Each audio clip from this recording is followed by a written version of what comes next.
Something I see all too often within commercial cleaning is that people are positioning themselves wrong. When it comes to their marketing message, the way that they talk about their services, the things that they say in their messaging, their content, their proposal documents, in their sales meetings, they are doing the wrong thing. Most people are guilty of this, and what it's going to do is it's going to leave you either with an absence of opportunity, or you'll get an opportunity, you'll go to a quote meeting, you'll provide a quote, and somebody's going to overlook you and pick somebody else, usually based on price. And it's because you're not speaking directly to where the prospect is right now. Great sales is all about understanding where they are now and meeting them at that point.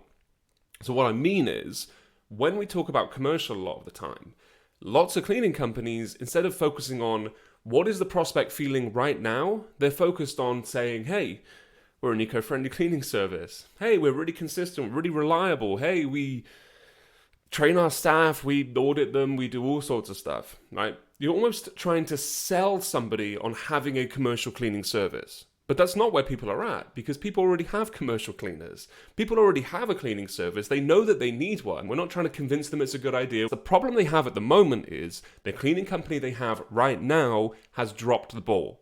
So when we're positioning our cleaning services, we can talk all day about being consistent, reliable, and eco-friendly, but that's not where your client or prospect is right now.